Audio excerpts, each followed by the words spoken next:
At number 81 on the iconic 100 list is the 1986 Topps traded Barry Bonds. Some call it the XRC, some call it the rookie. And here to talk with us about this card today is Brooklyn Vintage Cards from Instagram. Ryan, what do you think about where this card placed on the list? So this card's ranked 81, and we got a list of 100. Barry Bonds probably deserves a place somewhere on this list. And I think this is his classic card. You could have done the Topps traded Tiffany. I think there's a Tiffany version of this, but I think part of the ranking comes into what's the classic card? What could we maybe all have had? Obviously the one of ones and Tiffany's or whatever. This is a great card. It's the classic pose. He's doing the Mickey Mantle 52 Topps pose, just holding the bat. And it came in this Topps traded set, which was they probably had a couple of years before, but they started to become prevalent that year. You didn't buy packs. You got this in a box of cards. It included a Jose Canseco and a Bo Jackson. The Barry Bonds was kind of a throwaway, and not a total throwaway, but everyone was focused on Bo and Jose at that time. And obviously Barry Bonds has this amazing career. Say what you want about it, hits all the home runs. And the picture of this card has that, for me, if it's got the soft sky blue background, that makes a great rookie card. And this one does. It's got the sky blue right behind him, bold yellow pirates above his head. It's a cool card. And that set, 1986 Topps, deserves a spot on this list. And obviously it's the Barry Bonds if you're going to pick a card. It's one that you could have got for a few bucks well into the late 90s. And then all of a sudden, boom, it just became a super collectible card once he started to go on the home run chase. I like this card for a lot of reasons, and you hit on one of them here at the end. During the home run chase, both the single season chase and the all-time chase, Bonds was not just kind of collected, right? It was collected. He was really like a boom type player. Everybody was out there trying to get him. I worked at a card shop at the time, and I will tell you, the 87 from the next year was incredibly popular, but the 86 is a lot rarer of a card. Yeah, right? yeah.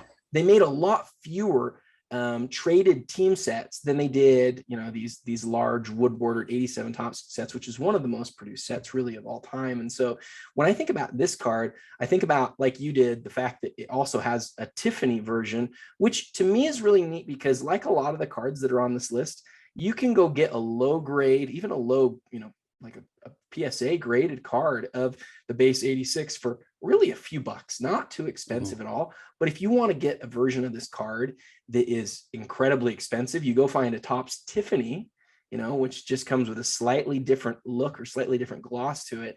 And then, get it in a high grade. You're spending a ton of money on that card. And I think that's sometimes what makes a card, part of what makes a card really iconic is that it's in a lot of people's collections from like the really low end up until the really high end.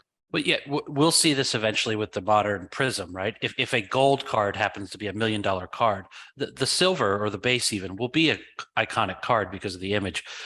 Back to 86 Topps and Barry Bonds very quickly and the rarity point. I've always wondered which way this cuts. Had this card been in the regular set, and came in regular packs, is it worth more or is it worth less? Maybe it's harder to find in TSA 10 because those packs you open and you ripped out in the bedroom versus Topps traded comes in a box. You never open the box maybe. So I always wonder, would this have been worth more as part of the regular set? And then the other thing that I found interesting about it, even though it's not the Tiffany, it has that the back is like a brighter red than the normal 86 Topps back. And I thought that was cool. I remember the first time I saw it, I said, oh, it's bright. There's something there with a lot of the traded sets where it wasn't made as like with as grainy of a card stock, but there was something that was sort of smoother about it. Is that kind of what you're talking about? Yeah, a little nicer of a product. Yeah, for sure. Well, again, that's card number 81 on the iconic 100 list. Thanks, Ryan, for going through the 1986 Topps traded Barry Bonds card, and also at the same time the Tiffany version of that card. Tomorrow we'll be back with card number 80 on the iconic 100 list with another guest. And until then, happy collecting.